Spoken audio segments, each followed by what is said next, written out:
地球の心と物質 We'll start the episode right now. But so the storytelling show I'm going today, it had Tim Dillon, Mark Norman, Sal Volcano from Practical Jokers, Ari Shafir, Krista Stefano, and somebody else. And the reason I bring it up is because Krista Stefano had this story so fucking funny. And the reason I can verify how funny it is because I think in the following week I saw Jonathan and we were just having some drinks. And to this day, I retold that story that he told so bad, right? Like nowhere near how close it was. And to this day, Jonathan is like, that's one of the funniest things I ever heard in my life. That's how funny Krista Stefano is, man. And I don't know, bro. It's just, I'm excited for tonight. I'm fucking hyped now. I'll drink this coffee. I mean, now you got the Cofefi, and it's La Colombe. Yo, did you know that they got fucking storefronts for La Colombe? Yeah, of course. I didn't fucking know that. Bro, I pass one all the time. What the fuck? Shut the fuck up.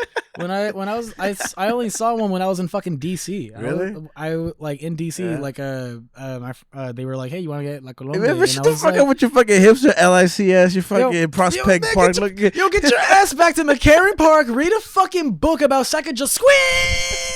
Welcome back to the show, motherfuckers. What's up, man? All right. Let me start this thing. Hold on. Let's go. Just so much energy. It's like, no, wait, actually, hold on. Wait, we need a second. We need to gather our bearings. It is 4:20, guys. We're starting the show for real? Yeah, why the fuck not? I thought we were just chatting. Man, shut the fuck up. We are back, boys and gals and girls and thous and theys and thems and Jesus.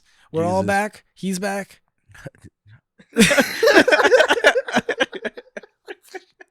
That's so fucking funny. Just mentioned you. Thank you.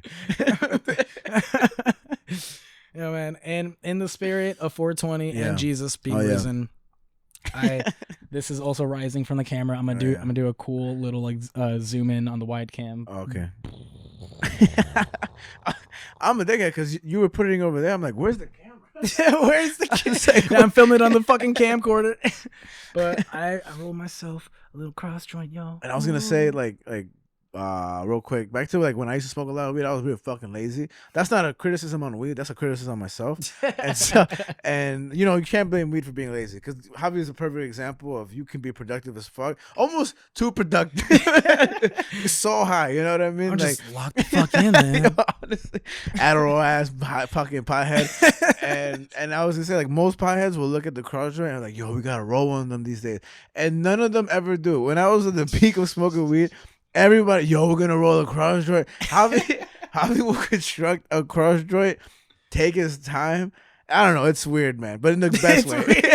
In the best way, like OCD, respectfully, you know. I think rolling is an art in itself. Of course. I find it very therapeutic. Genuinely, like I like rolling. It just too. like a nice joint, and then people enjoy it. But a cross joint is pretty difficult. Like you have to take your time for that. It took me about like 20-25 minutes. That's already like 5 vacation days in a real pothead, lazy motherfucker. 25 minutes is the length of a sitcom episode.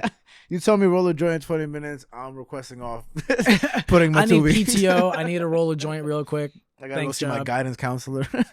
But I will need assistance with this, my friend. Right, so let's not set everything on fire. So we got this. We got this. I'm gonna lean in. Right. Y'all do the sides. So yeah. All right.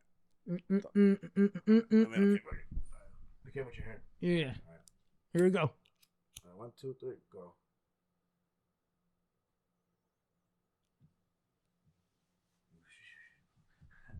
And the name of the Father, the Son, the Holy Spirit, Chris Rock, and Jaden Smith. Hell yeah, dog. Linger. You gotta linger with it. You gotta get it lit up, baby. I need my help, or you got it? Got it? All right, cool. I lit my hair on fire before. Let me tell you the story while you smoked that. I lit my hair on fire. I remember you telling me about that once. Yeah, man. I was smoking a bong a long time ago, and I was so responsible. And my hair was like dangling downwards. And so, yeah, like it just caught like quick strands of my hair. And that shit, man, that shit rolls up so fucking high and so quick. And I hit myself with one of these, like, you know, I put myself out. And that shit could have been bad. I was thinking about the other day, and yeah, man, I could have fucking Michael Jackson myself and like painkillered my ass and just died, but no pedophilia in between. Yeah, and then, you don't want that. And then what was I gonna say? But the crazier thing is that like after I like lit my hair on fire, which was very brief. It wasn't my whole head of hair. It was like the bangs, my bangs, right? I guess that's why I don't have bangs like that anymore. I burned them off, right? But I bet you look mad cute with bangs. I bet you I did look mad cute. Just fucking, I can't see nothing. Shit, let me light my hair on fire so I can see everything. It's like lighting the fucking veil. No, but the crazier thing is that right after I lit my hair on fire and I came to realization how dangerous that was, I tied my hair up and I proceeded to go back to smoking the bong. You know, that's fucking crazy, man. I had a crazy habit of smoking weed. I mean, you were a real pothead. I was fucking ridiculously stupid. I don't know if we ever told this story in the podcast, but the first time I met Frankie, he was high as fuck. To the point that he didn't even really remember meeting me. And it was only after like was it we're at work or was it at like, work? Yeah. Wow. And like it was after a while, and you were just kind of like, once you found out that I smoked and shit, you were like, yeah, you know, I don't even really remember meeting you. I was high as fuck when we first met. I don't really remember that conversation or anything. Yeah, man. Oh my god, it's so crazy how.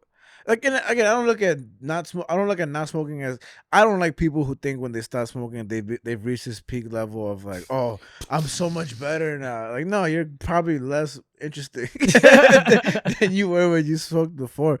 But I don't know. It is what it is, you know. So, but you know, in the spirit of 420 and Easter being risen, we are talking about the societal inequality of about aristocrats in this. Oh yeah, tale. We are. And last thing, okay, last. Oh, you know, also wait, actually, what's up? Because I just realized we didn't do this last episode, or I think the episode before that. So we need to get back on track. Oh. But you know, we are going to be talking about this book here. Yes, we are. Yes, we are. And we're going to be talking about it here on Earth. Mind. It matter. What are we talking about? What's going on in the Earth? In our minds. And that's why it matters. This is Earth, Mind, and Matter. Thank you for listening to this show. Thank you for coming back. If you haven't listened to us in months or weeks or whatever it is. It's Link's fault. Link's fault. We're older now. We're more fit. We're wiser. I was vegetarian for 3 months. He was, y'all. But that's beside the point. We'll talk about that in the news episode with Chow no more. But we are on AMC right now. Yeah. I will say the last time I got high, I was listening to sports commentary very carefully. Just like the way you were holding that notepad too, just like I was just watching sports and I was laughing along with the jokes, and I'm like, this is fucking strange. Yeah, man, sports commentators be chatting OD. But anyway, we are talking about what's it called, The Man Who Laughs, right? Mm-hmm. So we're getting right into it. Instead of like, you know, lingering on the lingering. If you want to hear us talk more like in terms of rant or news and this and that, we have alternative episodes for that, which will come after this one or previous to this one, and like 60 more, right? Yeah. So, and you know, for those who don't know if this is your first episode, AMC, albums, movies, and comics. We go through that. We cycle through them each time we hit an AMC episode. Today is the comic episode. Yes, next AMC episode will be an album episode, and so forth. Hell yeah. Banana bread. Yeah. So we're talking about the banana. I gotcha. The banana bread. We're talking about the banana bread who laughs. Fuck, dog. Hell yeah. No, we're talking about The Man Who Laughs, written by David Hine and illustrated by Mark Stafford, right? This is adapted from Victor Hugo's novel A.M.C, which basically stands for The Man Who Laughs. This book was published 2013. I forget what the publisher is. It's somewhere there. But yeah, it was a very small publisher. Yeah. Let's actually put it, because actually they have. Here, I got you right now. Yeah, Self-made hero. Self-made hero. What's it called?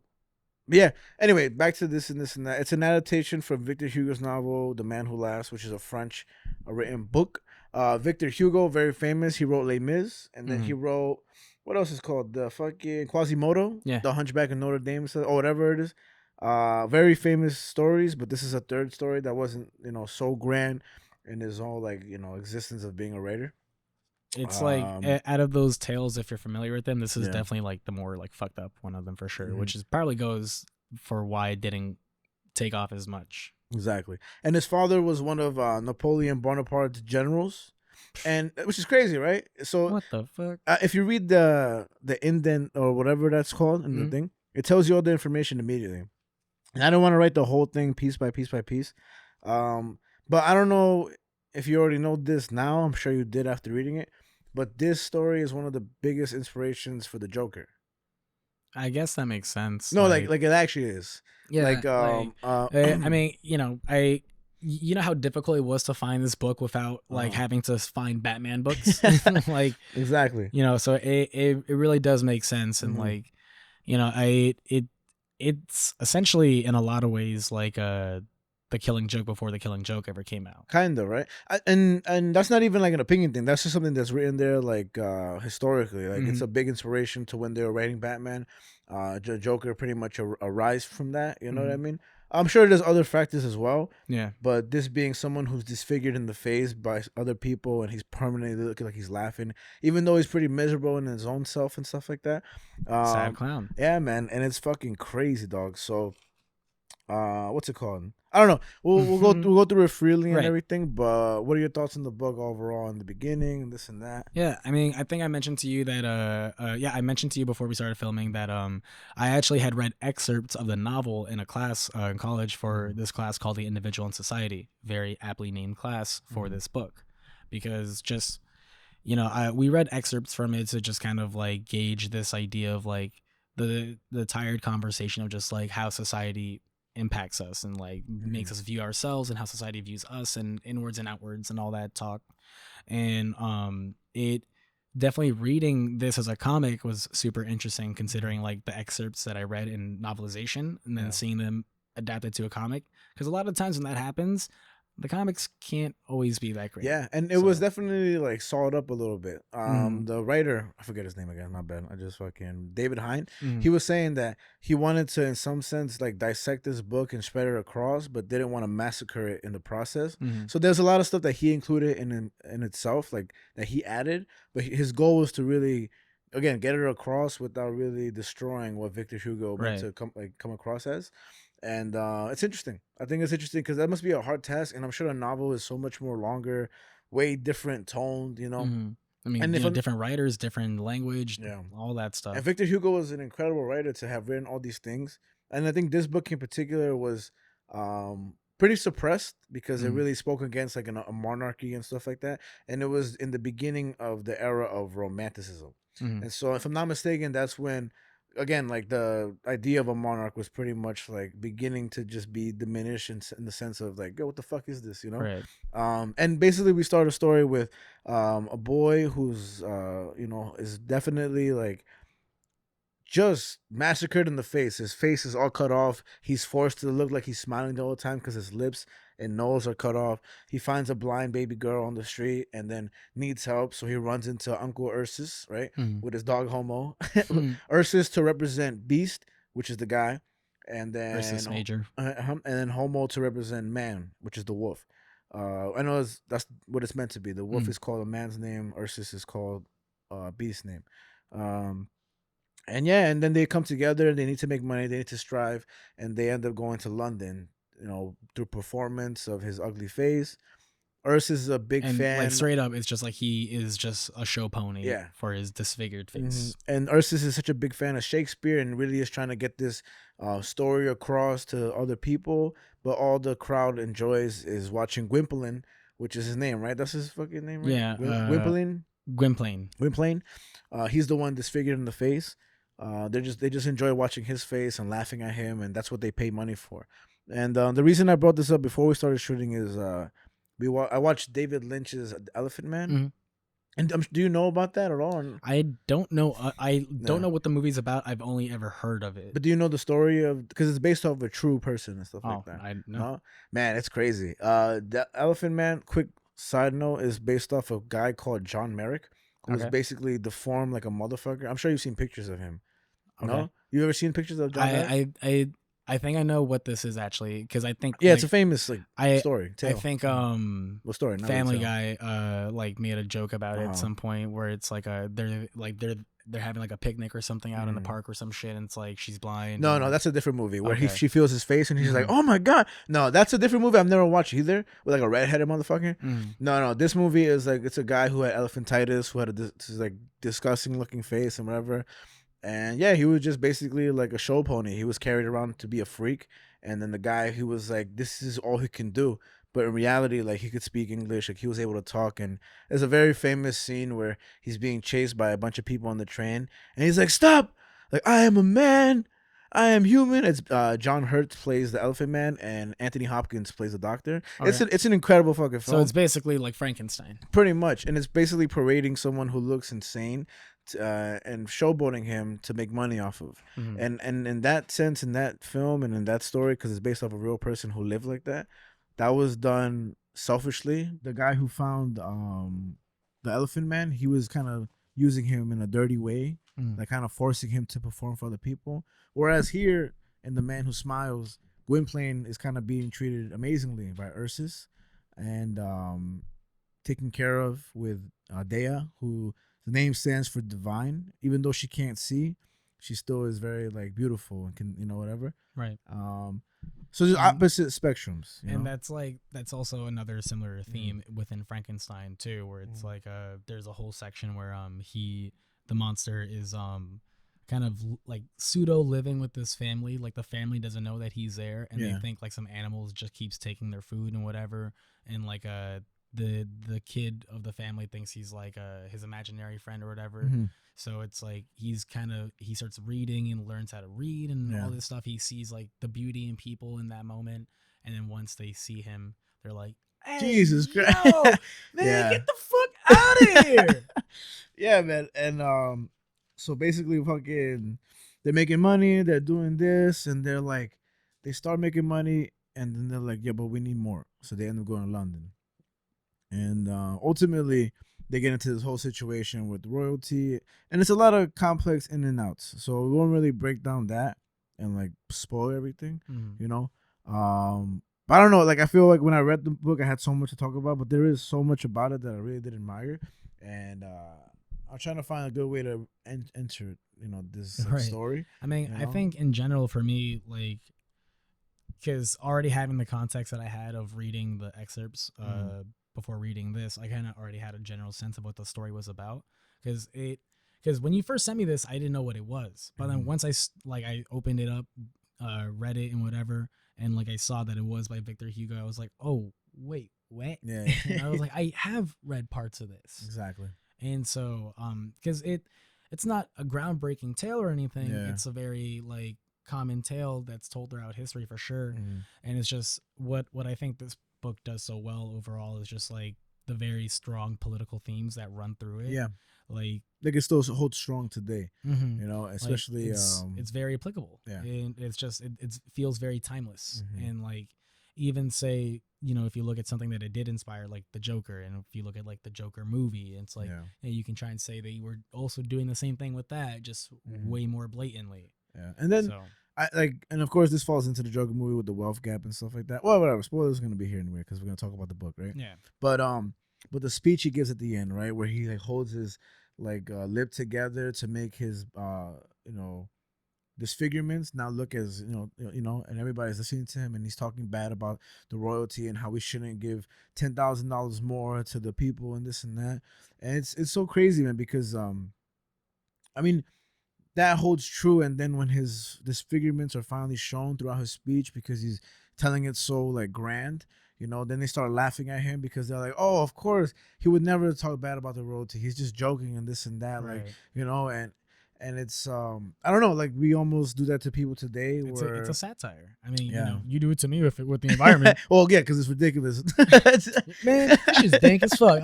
No, but I mean, it is also like very true to some extent, because then you have like the meme I was sending to you about the ladies in space, or the ladies screaming on the sidewalk, because those, I mean, it kind of muddies the water a little bit when you have somebody being exaggerative. Like if Trump wins the presidency, you have people screaming in the streets, like.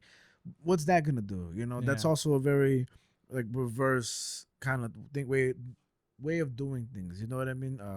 Because we live in a democracy, right? So if we're okay with one person winning, it doesn't mean we have to be okay with the other person winning. But that's what we want, right? And as the Joker says, we live in a society. Yeah, which is the cheesiest line, I guess, because it's just fucking Jared Leto. What a fucking loser. Jared Leto, is it? Oh, Joaquin Phoenix is which one? Well, Jared Leto is the one who says we live in a society when he plays Joker, and they took the line out of the movie because it's fucking stupid. It's stupid. So they were like, when you said that, I was like, wait, what is that supposed to be like a good line? And it's like, whoa, oh my. We live in a society, bro. What? Yeah, it's so ridiculous. Yo, heat. fucking. I forgot about the soundboard. There's a couple things I do have here. One of it is in the I keep trying to think it's a film, but in the book, Gwynplaine is 24 and Dea is 16 when they grow older and stuff, and this is when he starts to become attracted to her. I do wonder. I don't have this information if those ages were elevated because this book is a 2013 book. You know, compared to this book was in what 18. 59, I'm not thinking, or 1869. Okay, you know, so I'm assuming, you know, those Victor Hugos and everything. Yeah, like was it like 16 and she was like 8? You know, yeah. which I wouldn't be surprised at. I mean, I think I think even maybe for the 1800s they were still kind of like on that same spectrum of like at least like 12 or like. Nah, of course. 8 years old is just an exaggeration. Okay. I had to say. I mean, I wouldn't be surprised, man. It's weird times and everything, and I don't know. The Wampake or whatever, the Wampig, you know what I'm talking about? The guy who took everything. What's his name? Wapentake. Yeah. Or the Wapentake. That's actually a character that the writer made up. Okay. So that's a little bit of his way of bringing stuff into the book and stuff. Either he made up or one of the writers did, but that's not a real thing that was occurring in London at that time. Okay. It was just a good way of, you know, helping the plot progress basically a little bit. Yeah. I do very much like the Compra Chicos, which was I'm assuming the Spanish weren't very much liked at the time. You know? No, I mean, because in one of the lines, Ursus sees a Spanish shilling, and he's like, "Oh, I mean, it's Spanish, but it's still, you know, money and stuff like that and everything." And they're very like dismissive about the whole thing. It's like, and it was similar for me of how like you told me about how like for a long time and still to this day like Italians don't like being called white. Yeah. And it's just kind of like almost like a similar thing where it's like, you know, they're Spanish, but like, you know. Yeah. No, I don't know if it was just some conflict going on between London and Spain at the time. Like historically, I don't know. Well, from what I remember of like when we did talk about it back in school, it was around like the conquistadors and shit like that. Like the I don't fucking know. one of King James, one of those King James. Yeah, because King James was around. This setting is technically in Queen Anne's London. Mm-hmm. That's what he was saying and stuff like that, though. So it's around like the reign of like one of King James back in history, and like he definitely had a lot of beef with like Spain and shit. So it's like that is like a lot of historical context that like doesn't necessarily get explained. I don't know if the novel like really delves into it too much because I only read the excerpts a little bit. I guess it's also one of those things where like how important is it to the overall plot? Yeah. No, but it's like I guess if you were to put out a book about 2025 America and you mentioned Russia, we would understand the reference. Right. Probably would for another 10 years, but then after a while you're like, I don't really get it. Yeah. So I'm sure it has to do a lot with it. But I don't know. I would say to speak a little more freely of the book because I feel like referring to notes kind of like stops me a little from like really thinking about it. It was a beautiful book, and super easy to read and pretty deep, it's pretty like vulgar. 170 pages. Yeah, like man. That. And it flows so fast. But it hooked me in immediately because it was so gruesome. You know, and I think even with how I guess the novel is supposed to, it's kind of like when you watch a movie and you're like, the book was better, you know. This novel is a little more lighthearted, even though there's a lot of topics, and Gwynplaine, like, he looks so creepy. Yeah. You know, he looks so creepy, but even when he sees Dea, like, you know, like tying her hair and her nipple comes out and stuff like that, and he's like feeling this urge of want, he rushes out the trailer to go to Ursus and say, like, I can't be in the same bed as her. Like, you know, like, I feel like this is wrong and blah, blah, blah. And he's like, I want to fuck, but I don't want to fuck. Basically, and there's this purity of him. Right? There's this real, like, angel-like essence of him, which is so strange because when he becomes Lord, right, when he finally becomes Lord, even and maybe hearing how he got disfigured, you know, he kind of gained this like ego trip, like power trip, you know. It's like how one man can change so fast, you know, and the lust for Juliasa, you know. What was her name? Juliasa, I think so. Josiana. Oops. You know. Yeah, no, Josiana. But I think like I was so surprised to see like how many certain tropes this book hits, where it's like, you know, obviously the novel came out 1869, so it's like, you know, who's to say what inspired those things to happen in the story, but we've seen those same tropes Yeah, play out in a million stories from absolutely. then till now. And like the whole thing of like him finding out about how he is a lord and like him going on his ego trip. Yeah, yeah. Like we just saw that in Dune. And like, you know, Dune was also a novel that was written back I think in like the 80s or some shit. Yeah. So it's like, I mean, I don't know. It also goes to show how many layers this book has too, because Victor Hugo wrote this 1869, yeah, and man. you said there's so many characters and there's so much backstory. There's like the whole book about what's his name, Chan Charlie, and the father being exiled from London and this and that, but him being the true son of Gwynplaine. But then you got Lord David, who's in love with not in love, but he has to marry Josiana. Mm-hmm. But then you have Bart, whatever the creature's name, Yeah. spying on both of them. Right. But then you got Queen Anne, and then it's just there's like, a lot of like you know, weaving. it's incredible how like Yeah. exactly the weaving part of it is so crazy. How I mean, it's a real story, Mm-hmm. and the way I looked at it yesterday is like I was watching the playoffs, right? I was doing this, and I was like, okay, I have to focus, and so I'm reading the book, and thankfully it's so quick to get through, but it's not that it's the novel aspect where you have pictures and stuff going, but the story is so intense, and I can't imagine Victor Hugo just writing this and how entertained people must have been reading this, and how again like the story can kind of alter your mind when you think about the monarchy, Mm-hmm. you know, through this entertaining read. You're like, wait, but wait a second, like Yeah. Gwynplaine has a huge point right now, you know? No, I think because like I was mentioning before, I think maybe like that's kind of one of the reasons why it didn't sell super well, the whole anti-monarchy aspect of Yeah. it, because I do know that like during that time, like books in this vein of being super gruesome and Yeah. vulgar and like just sex driven and things like that, those books sold like fucking hotcakes back in the day. Yeah. And so I think it really was like the anti-monarchy aspect of everything that made it not sell too well, or like made it maybe get off the ground as like his other books. But it's just because I think of I also think of like Moll Flanders. I hate that book. That book sucks. But like it's a very like What book? Moll Flanders. I have it somewhere. What here. is that? I don't know. Here, right here. It's a novel. I'm listening to you, by the way. Yeah, it's a novel, but about this chick who just like has a shitty life and she's just kind of a shitty person, and it's like the entire book is a huge comment and social commentary on capitalism, because it was written during the time when capitalism was first invented, and the guy who wrote it was super anti-capitalist and was like, I'm gonna write a story about what happens to a person when they fall under capitalism, and this is her story. But none of that is said in the book. You're just reading about her shitty life and all the shitty decisions. But you have to she like kind of makes. pick up on that yourself. You have to kind of figure it out yourself and everything. So it's like super subtle, but like when you know the context of it, like it hits.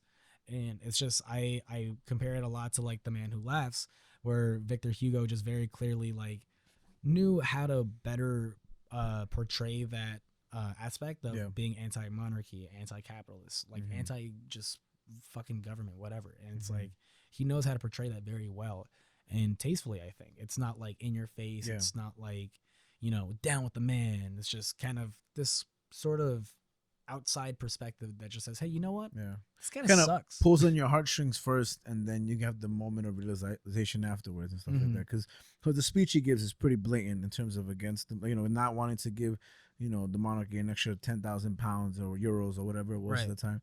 And Les Mis, I feel I've watched the movie Les Mis with Anne Hathaway and stuff. Yeah. I love that shit, man. I'm not gonna lie to you. It's beautiful. What's it called? And I mean, it shows the tragedy of those motherfuckers. You know what I mean? Living in the, and then it was in the French Revolution and stuff like that, if I'm not mistaken. And then I don't know what Quasimodo is as much. That I'm not quite sure. I'm familiar with that one, but I just know of it. Yeah. But I don't know. A story like this is like even what's her name when Josiana was. Oh my god, there's a lot of quotes in this fucking book, but she says there's a lot of good quotes. Yeah, it's fucking incredible, man. I mean, Victor Hugo, like, and obviously respect to David Hines, but it's just like Victor Hugo, just like amazing, and exactly right. I was gonna say some of these lines, most of these lines are probably not him at all. You know what I mean? It's just straight taken from the book itself. But Josiana, right? That's the name. Yeah. She is in love because she's beautiful, right? And she has one eye that's black, one eye that's blue, and she finds herself attracted to, you know, creatures and ugliness, right? Even though she's so beautiful, is a line where it's like so seductive but never seduced, because she's never content with those seeking out her for her beauty, her, and even though her lust is so grand, right? And so when and that's a very real thing. Yeah, man. Like, you know, it's like that is the most beautiful way of saying just act nonchalant. Yeah. And women love that. Just act nonchalant. Act like you don't want them. And when she sees Gwen playing for, and then she's ready there to like fuck him basically.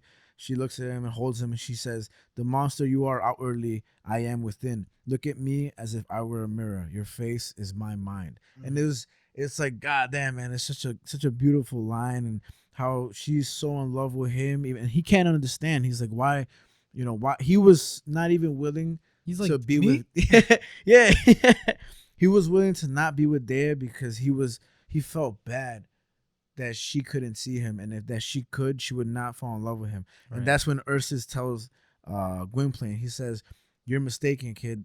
She can see you better than all of us can." And I was like, bruh, like that's such a, like, and it's not even that of a incredible line, to say, basically, to say, Ursus dropping bombs in 1869. But yeah, it's not even to say, hitting the Benjamin. That shit kind of threw me off for a second. I was like, where that shit come from? Oh shit! Get down! Get down!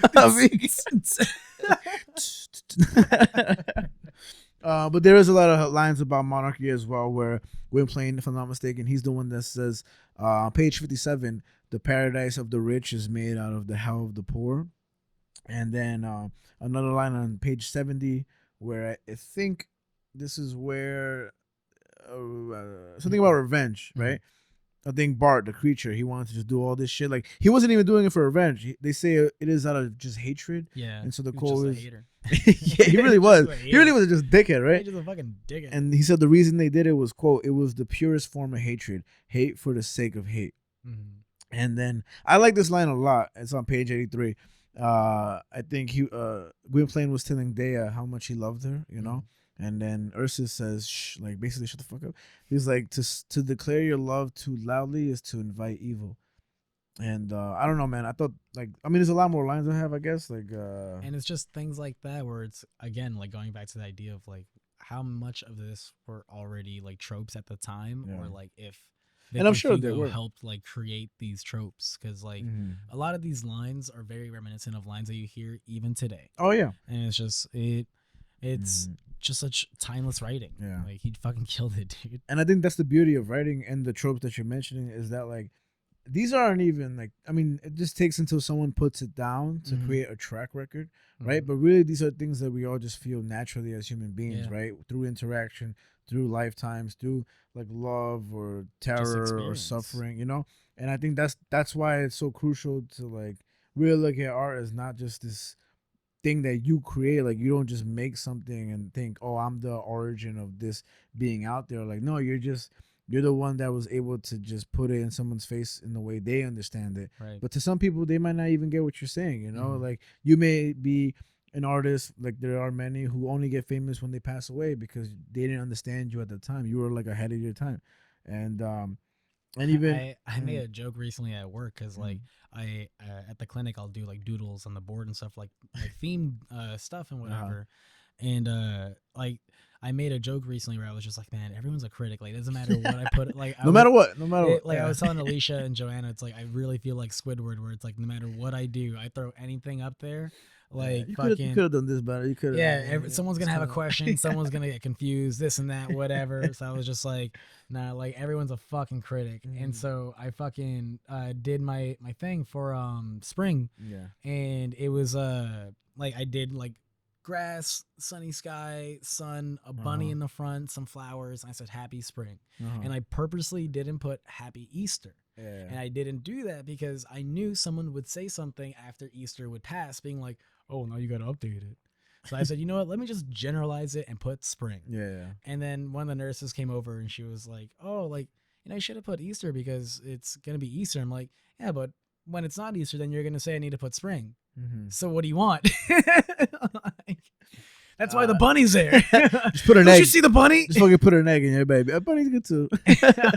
Or maybe just don't write anything at all. Just write happy. just fuck off.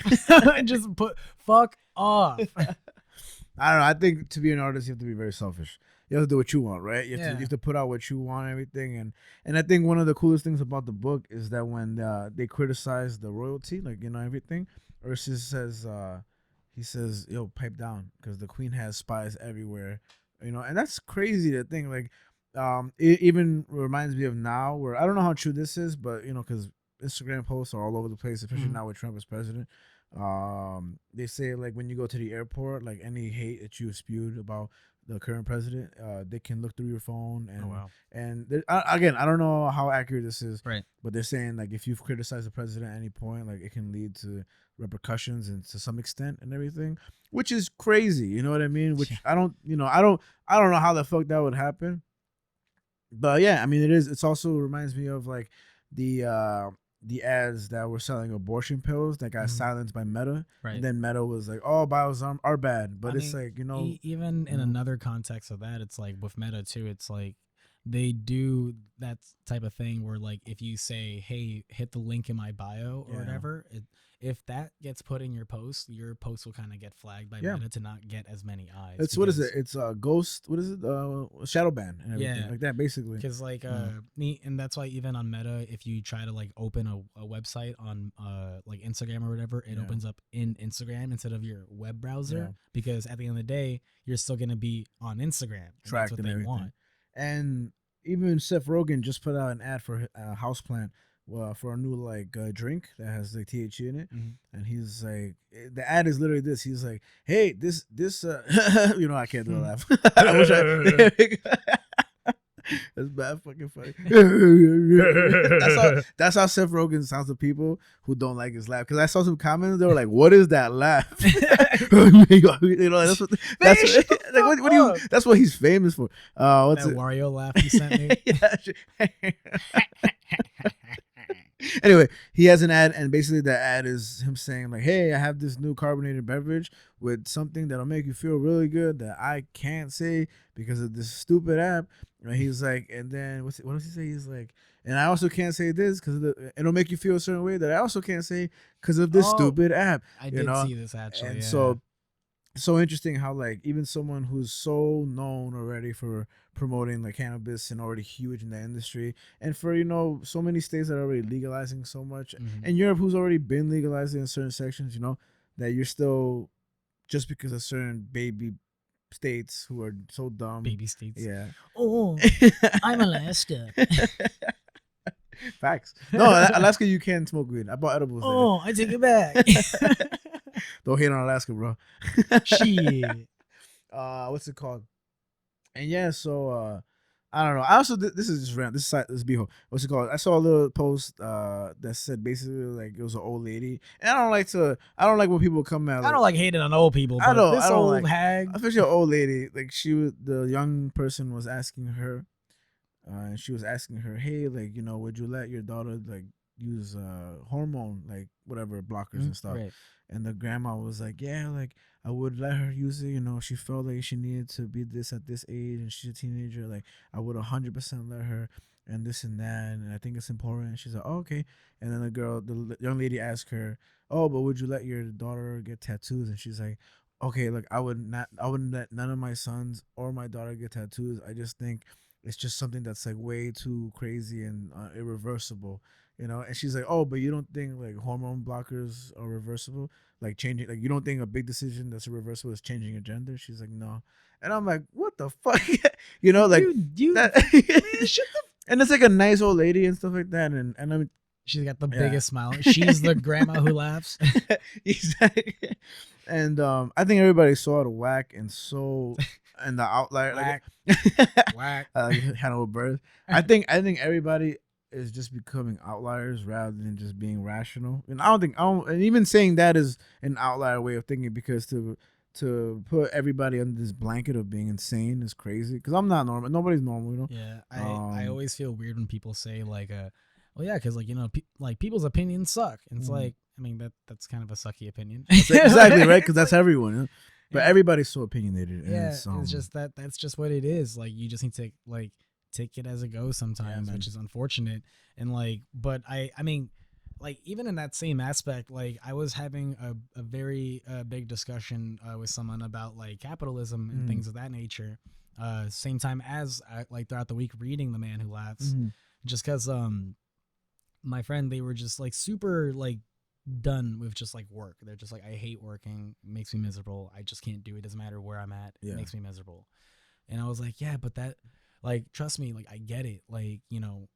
And they were just trying to say, it's like, yeah, but capitalism doesn't hurt you the way that like it hurts me or whatever, like, or it gets to me and whatever. And I'm like, just because I'm not, you know, outwardly upset about it every waking moment, doesn't mean I'm not upset about these things. I'm more sad than you are. Yeah, it's like it's like, dude, like, I get it. It's like, this all sucks and everything, but it's just, what are we gonna do? You can't just not work. You have, like, you, unfortunately, it's not, and it's not even one of those things where it's like, bro, you gotta do it. Like, no, like, you have to. Like, how else are you not gonna be homeless? You know what I mean? Like, yeah, I feel we like live in a society. Like, what are we supposed to do? Yeah, like, I do see a lot of people who are like, you know, I'm not so much older, but they are so much younger, and there's a little more. Obviously, there's a little more like tunnel vision where you're like, oh, like, you know, I'm gonna do this and this and that. Like, no, I find myself being okay with working as much as I do. You know, even though people will think it's outrageous to work the hours I do, and I understand that it's insane. You know, but I have a goal that I'm trying to reach, and I'm okay with that. I've realized I realized that a plan that I have is, you know, I'm working towards it, and I kind of low key made myself a 5-year plan, right? Mm-hmm. And I see people like, you know, in some sense, like, self criticize the way I work or the way I am mentally and stuff like that, and I'm like, unfortunately, this is how things are, you know, and I'm just trying to get through it to advance to a second level of my life, you know, to make myself more comfortable financially. And yeah, you don't think I hate this shit just as much as you do? No, bro, I just keep my shit together because I'm not trying to put my stress on you or make you feel bad for not outwardly feeling as bad, you know, as I do inwardly. You know what I mean? Yeah. Like this is such a tough area for everyone, you know? Yeah, and then that's why I think, like, you know, this tale is like so important. Yeah, because he was spewing shit out, and everybody's like, "Man, shut the fuck up," you know, like, and that's, you know, that's straight up what exactly happens today. And Yeah, it's just that's why I say it's such a timeless story, where it's like, it's almost like the boy who cried wolf type of thing sometimes, where it's just like, doesn't matter how many times you say it, no one's gonna give a fuck. And it's just, it's such an unfortunate thing where it's like preaching almost. It's like, you know, like, you know, but like without being heard, or like, you know, being heard, but it's like being acknowledged. You know? I always kind of like to think that, like, trying to practice what you preach is suicide. Mm-hmm. And so I always feel like people who are like super anti-capitalist and things like that, and like are always like, no, we can't, like, we don't need this. It's like, okay, so what's the answer? Exactly. And it's like people saying, like, let's get rid of all police. It's like, okay, so then go get robbed, and, you know, and then watch the police look at you, but like, we can't help you because you got rid of us. We just, you know, we have the tools, but we put them away already, and we gave it back to the government. But all the people who had the guns legally, they still have them because, you know, they didn't fall into your program of let's get back all the guns. You know, like, I just personally don't really like absolutes in that sense, where it's like there, and, you know, neither of us are fucking politicians or have the right answers either. But it's just, I feel more than anything, it's like, this is just what life is. It's a yin yang. Like, there's a balance to everything. There's gonna be shitty people. There's gonna be good people. There's gonna be anti-capitalists, pro-capitalists, fascists, anti-fascists. I think if you go to work and you spend money, like, you are a capitalist no matter what. Like, you know what I mean? And I think that's not to say like you have to believe in that or like that's what you like are okay with. It's just like literally like we work. You need to be a willing participant. All of you are like all of you, including me and you, like we are part of everybody because that's the money. It's just money. We work in America, you know, and money makes the world go round. Exactly, and even like the idea. That's the way the news goes. And even the idea of being a minimalist, you know what I mean, to get rid of all your stuff and feel like that frees you up more. It's like you're just as, you know, capitalist as the motherfucker who has all this stuff around him. Like, you know, you guys are like opposites of the same, you know, line, and it really is making no point. Like, you should just be content with how you're comfortable to live. You know, I don't know. And I think even in that same aspect to like with this fucking dude, like in the book, like Gwynplaine, like this fucking dude, like with Gwynplaine when he gets like when he goes on his little ego trip, like that is something that is very applicable today, where like you see people instantly, like, bro, instantly, like when they get that quick like shot of fame, like, hey, the Haktua girl, like, but we allow it, and you know, like a lot of people criticize. I know you don't like the not only do we allow it, but we embrace it. I mean, we what's the word? Fucking like push it, right? Yeah. I know the word. We kind of not justify. What's the fucking word? Affirm? No. No. Whatever. Not promote. It close though, right? Yeah, we're there though. No, let's find the word. We encourage it. Yes. See, a little brain. But to some extent, it's just like I think that's also comes from jealousy. You know, like like obviously you're not jealous of her life and her reputation, right? But yeah, I would say I would be jealous of her being able to pay her bills and live her life and go, like, you know, do whatever she wants and live freely to some extent, you know? Like, it's not like she sucked the dick on camera, you know what I mean? Like, you know, like, which is not to shit on that aspect of people, you Mia know? Khalifa. No, did You you know? see that she had a fucking New York Times article? That's Kim Kardashian. You know, that's Kim Kardashian has a skim store on Fifth Avenue right in front of the Nike store, and then her brand is on NBA floors. You know, and she's studying to be a lawyer. You know, like, you know, and that's the lawyer thing is pretty cool, but everything else is like, what clothes is she? Her clothes is sex. You know what I mean? But that's also men's clothes. You know, everything is that. My bad. What's it called? But what was it? But how to a girl? Like, you know, like she's just one small, very small aspect of a human being who got freedom. You know, unfortunately, it's a way that we perceive as like childish and dumb. But man, like, what if we just said one thing that was dumb here, and then some company, just one thing. Imagine. But then some companies like, yo, here's $2 million, go make 10 episodes. Imagine it does terrible, but we get $1 million each. We'd be like, all right, well, now you could work in your comics full time, and I could just do whatever the fuck I want to. You know what I mean? Like, it's just like that. I mean, that's why I say the Haktua girl, and like the only reason why I hate on her is just because I don't find her funny. No, of course. And there's a lot of people I don't find funny either. You know what I mean? Like, I seen some of the clips of like her stand up and shit, and it's just like, I didn't know she did stand up. Yeah, dude. I mean, she's fucking trash at it. And like clips of her podcast, garbage. I believe it, man. I believe it. And imagine, and she's like, and yours, and we're like, yo, shut up, to a girl. Yo, man, we're not rich. You know what? Fucking respect it. Yeah, man. I don't know, but it's a crazy thing. I do think, like, as you say, like some of it does come from like envy and jealousy. Of course, like, it has to. You know, I can say like I am envious of the fact that like she has this fame and fortune for fucking just being on camera saying Haktua. Like, you know, while I'm over here busting my ass. What is her podcast called? It's called Talk to Her. That's so clever. Dude, I was actually just telling Jordan the other day the Swamp Thing that I just made the time lapse for it. It took me almost 2 hours to ink that Swamp Thing. Yeah. And that video was 30 seconds. And when I told Jordan about that, I was like, yep, 2-hour video cut down to 30 seconds that people are going to watch 8 seconds of. And I look at the insights, 7 seconds. That's what I think about me. But I think about I think about the Studio Ghibli guy, right? Who they took like a year or like 7 years to make that one frame, or like that. I'm like, bro, that's like ridiculous. Hey, I'm gonna need you to clap. That's like, that's insane. You know, like, don't get me wrong, Japanese work hard as fuck, and I probably would enjoy it when I watch it in theaters or like everything. But I mean, they are notoriously known to work a little too hard. Of course, because it's just their culture. I think during World War II, man, the way, like, I think you know this already, and I brought it up, but like the prisoners, when they would get freed, like the Japanese prisoners from Americans, like, you know what I'm trying to say? The Japanese that were held prisoners, like that Americans held prisoner. Right.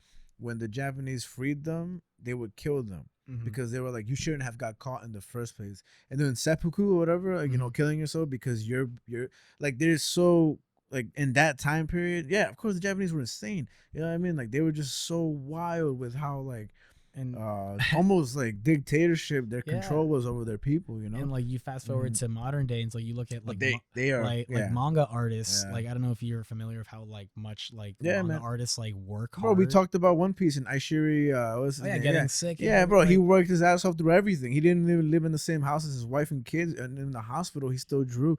Just to fucking get shit out on schedule. But then you get motherfuckers killing themselves because they can't pass certain school, you know, like objectives, because, you know, that's the sad aspect. You know, a lot of people, you got Americans posting, oh, what's it called? 10 reasons Japan is so ahead of us and this and that. But they don't consider the fact that, like, yeah, but you're fucking lazy. And if you were living in Japan, you would not meet the standards of work ethic. You would bring your American work ethic over there, and you would probably worsen their culture. Like, yo, man, get this fucking guy out of here. You only want to work 8 hours? What do you mean, bro?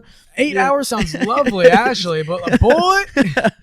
Yeah, like there's such a different way of doing things, you know, where, and that's just lifestyle, culture, and stuff like that. I'm not saying Japan isn't better than the U.S. and a lot of things. U.S. is fucking cool, man.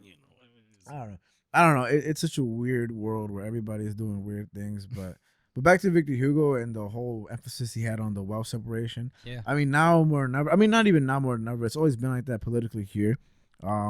But yeah, you got when you introduce Elon Musk. I would say like now more than ever. Like you look at like the statistics, like the graphs and everything. Like the the graphs. Which graphs? I don't know. I've seen them. I'll put them here. I probably won't. I know, but it's pretty funny to just say, "Have you seen the graphs?" Like there are like graphs and like data and analytics that show that like the wealth gap has increasingly like. I mean, but also wider. What's it called? Yeah, but my whole thing is when it comes to politics, and yeah, it's become wider and stuff like that, whatever. Yeah, but how long have like lobbyists been interfering with like politicians' actions, right? Like you forget that the rich has always been determining what is going to happen politically to us, which is basically to say like when he's saying right here, Victor Hugo, and I'll read it again, just because like it's always been true and it never has stopped being true. Where he says the paradise of the rich is made out of the hell of the poor. When has that not been an occurring thing? And then now today it's just people's lives are being used as, you know, just chess pieces in their game. Exactly that. You know, but it's always been the case. You know what I mean? This is nothing new. We just have somebody who's just more. Unfortunately, I will say like blatant about it. Tells you how it is. You know, but he really is telling you how it is in his own way, even though it's pretty insane. And rather than try to work with them, we really shit on this guy so much. We're like, what reason does he have to hear Democrats out? You know, what reason? Like, why would you try to help out the people who like shunned you for 4 years, try to impeach you, try to like this and that, like all these, they brought you to trial. I mean, he's a criminal technically, you know. Like, why do you feel the need to help? You know, like he's just empowered, you know, small dick energy. You know, like Republicans small dick. Yeah, but like now Republicans do feel like in their own sense that they're the ones dominating this world or this country, which they're not. Obviously there's a lot of flaw in that, where I do feel like a lot of rednecks who are dirt poor don't benefit from this. But they benefit ideologically, you know. I told you about that CNN screenshot that I saw of like a farmer being like the little like bar headline thing was just so funny because he's just like there, he's like so sad, he's like and the headline is just like massive MAGA supporter, massive Trump supporter, whatever, begs Trump to back down on tariff war. But it's like, but boy, like you've done this to yourself, Anakin. But then again, you had the January 6th people when they were begging Trump to get them out of jail, and he did. Like that's what he did. Like he smartly did it, and it's crazy, dog. Like, you know what I mean? Like he really said, I got you, and he got them, you know, which is not right. But if you were one of those people, you know, like say you were at a Black Lives Matter protest and Obama was like, nah, I got you, don't worry. But you like broke the law and then they freed them. Everybody would celebrate that. Yeah. We're hypocrites, man. We're just the biggest hypocrites ever. I mean, you know, I will say there are people who did celebrate that. It's just like it goes back to like say like something that they didn't have during this time period, like social media and like algorithms and bubbles of like your feed and whatever. It's like I'm not saying it hasn't happened. I'm just saying like when people were upset that he pardoned the January 6th people, like, I mean, he's allowed to do that, you know, like that's what a president's allowed to do. And I think I just like to be like more neutral about it all. It's just I think even if like that were the case of say like Obama and Black Lives Matter, there are gonna be people who would be upset about that. Biden and Black Lives Matter technically, no, but but people would be upset about that as well too. Of course, like, but I'm saying that's the whole point of like what I'm trying to say is that like you can't get mad at what he's doing. You know what I mean? Like that's we live in a society, we live in a democracy. You know, it's just like we live in Queens, we live in Brooklyn. But I mean, because I just feel like so many people like stress themselves out a little too much when it comes to politics. 100%. And I try not to get stressed out about it no more. And even in the context of this book, where it's like it is very anti-monarchy, and 100%. we are in a very political high political tension right now in this country and stuff. Like, I just saw that we rank lowest in happiness in the world. I don't trust any of those fucking posts. That's no. I mean, but it's who's doing those posts? No, I mean, of course, but it's just it's a funny thing. I'm pretty sure Ukraine pretty sad right now.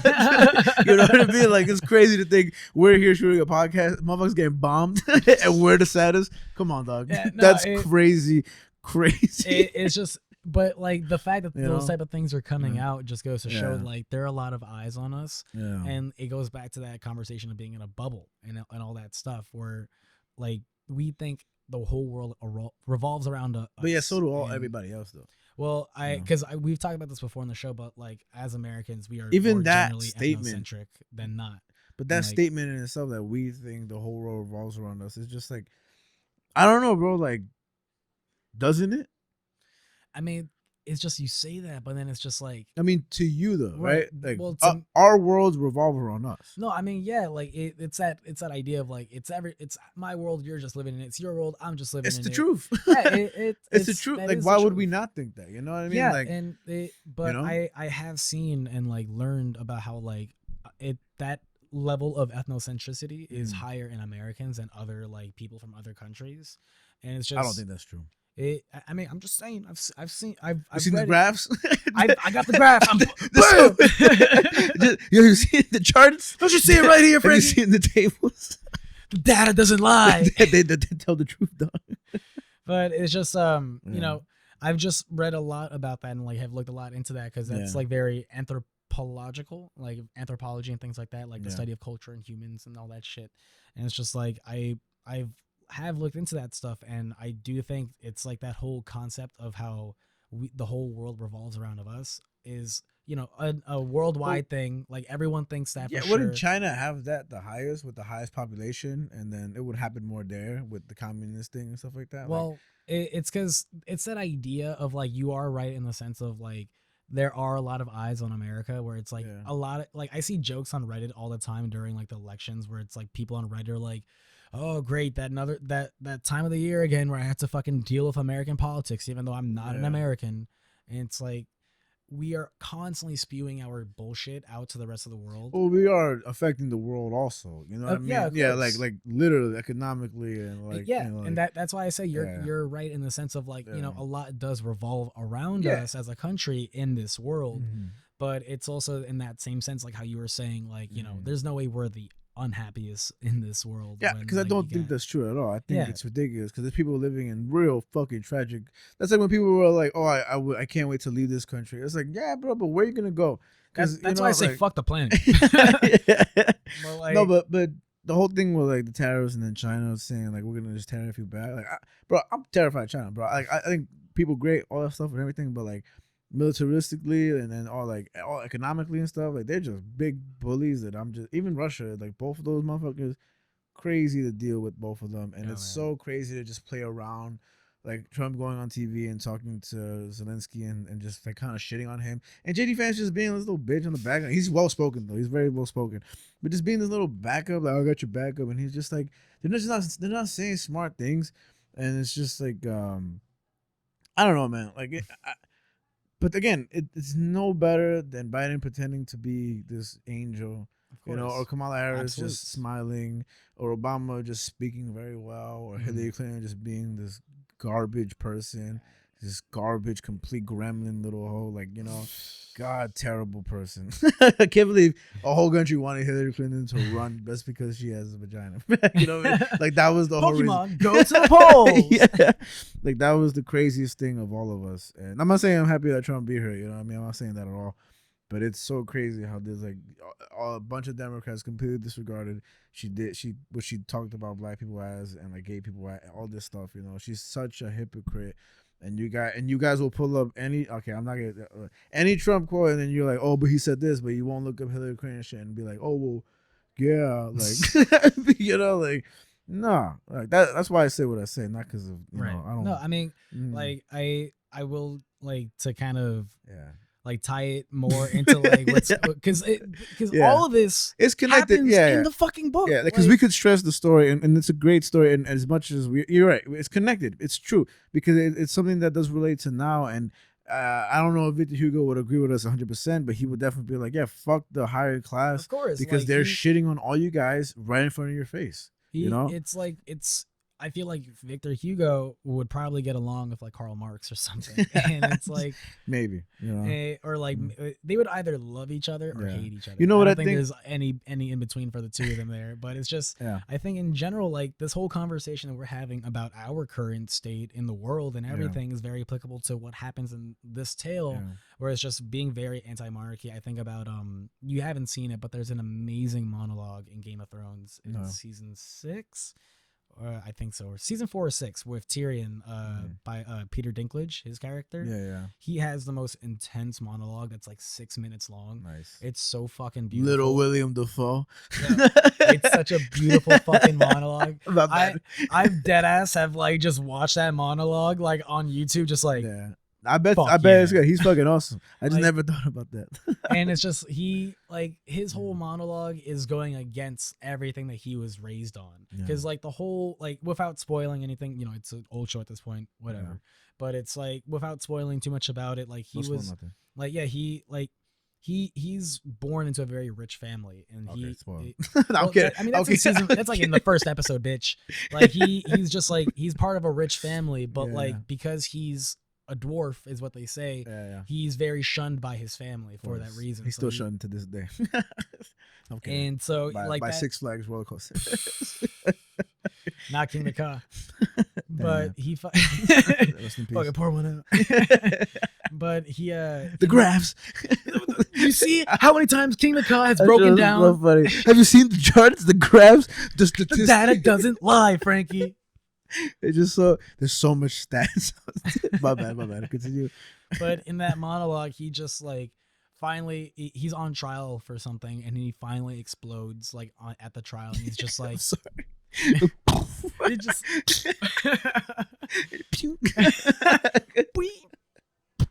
it's a little spatter, and the judge is like, oh god.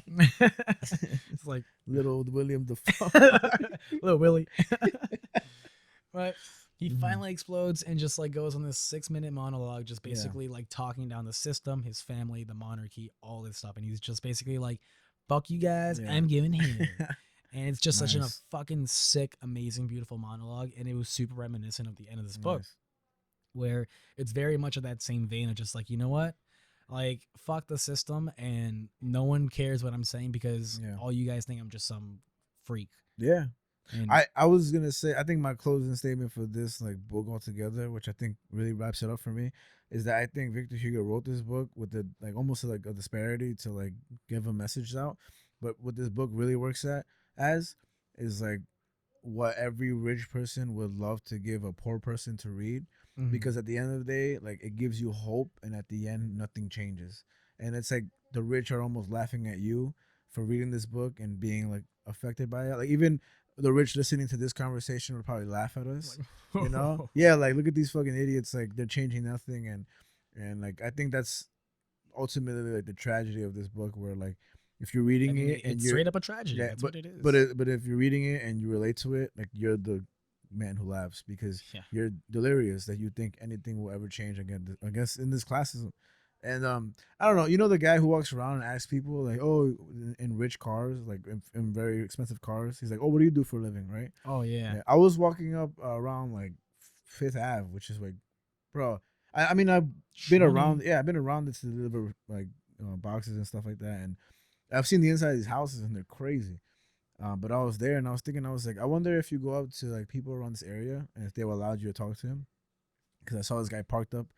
And I was like, if you were to get killed, if you were to get killed, like, what would you affect economically? Not like, who would you affect economically? Not your family and stuff. Like, who would you affect if you died? And I wonder what the answer would be. Like, if they could answer it, right? Like, oh yeah, like the stock market would actually be disrupted, just a percentage. GameStop. Yeah. And then you would be like, oh, like how much? And they'll be like, oh, 0.03. And like, so that's what you do. And then, like, I wonder. And you know this. I don't know. Like, well, this we got cut out. I can't say that. We come back. and my thoughts in general is like, what do you feel when you become a billionaire, right? And is it almost like Gwynplaine in his this ego book, trip, right? Like, Can you control that? You know, how much self what's the word, like restraint or like restraint, yeah, self control do you have to not become a crazy motherfucker when you become a billionaire? You know, because I mean that's a very like difficult thing, because it's like, you know, we see it happen dozens of times, but then they also say that like money just makes you more of who you are. And like even for myself, I get scared of like that idea for myself of like with my comic stuff, if like that really launches off at any point, it's like, you know, what happens, like what am I gonna do with my money? I hope I just buy more comics. I hope I just buy more statues. I come like, back here, you have a fancy mustache and a phone, and you're like, and all your gold plated comics, like, I mean, I haven't changed. I haven't changed a bit, my dear old chum. This is pretty funny, actually. I went to this is a story that actually relates to this whole thing. I went to the store the other day, and I'm finally good financially. Like, I have a good amount of money. Like, say that I'm good. Like, you know, I'm doing pretty good for myself. And I still look the same, though, right? Pretty much my hair has changed. I don't really cut my hair for that reason, because I don't really like people treating me differently if I, like, dress better. Or listen. That's the reason I keep my hair the way it is. Okay. Because, like, motherfuckers that's cool are going to treat me cool, but assholes will treat you like, you know, like, assholes who care about, like, that, you know, like I don't want to be close to those people if that's what deters you from being my friend, you know. And then I went to I just finished working a double, and I go to the deli, and I look crazy. Like, I have my hood on, my hat, my bags are like down here. I look very disheveled, right? And I order a sandwich, right? And then I'm like, oh, I never ordered a sandwich ever. I just get snacks and juice, whatever. And then I ordered the sandwich, and then after I finish ordering, the guy taps on the glass, and he goes, and I'm like, it's the bread, and I'm like, oh, a roll, and he's like, no, and I'm like, oh, and I read the sign that says no EBT. Oh yeah, I told you this right? Yeah. And I look at him, and I never had an ego trip myself. Like, I chuckle at him, and like really, I was like, I got money, you know, like I tell him that, I'm like, but like not seriously, not like a dick, but I was just more like I got money. He's like, oh, I have to tell it to everybody. And in my head, I'm like, get the fuck out of here, because it's fucking motherfucker Henry walks in here, all fucking like white guy walks in here, right? Not to be like that, you know, but like, or someone dressed up nice with like a nice haircut and like smelling good, you know, with the gold chain. Are you gonna tell him that, you know? And then, and like in my head, I was like, I know I told you this already, but just telling for the sake of this podcast and stuff, like, it's such an interesting thing that happened in my brain, because who the fuck am I? Because a couple months ago, I was struggling OD. You know what I mean? Like, a year ago, like I would have probably been like, fuck, where can I get EBT though? And where can I get sandwiches through it? You know? Because I see motherfuckers use EBT to get groceries, and it looks nice. You know what I mean? So I don't know. Like, even in that little small sense, you know, given like the world I live in America and all this stuff, like, it's crazy, man. Even when you have just a little bit of money, you feel this like empowerment. Like, you feel almost like, why the fuck you talking to me like that? Like, who do you think I am? And it's just like, bro, like, calm yourself too, you know. And then he fucked up my sandwich. as he should have. As he should have. The way you were talking to him, you fucking Gwynplaine motherfucker.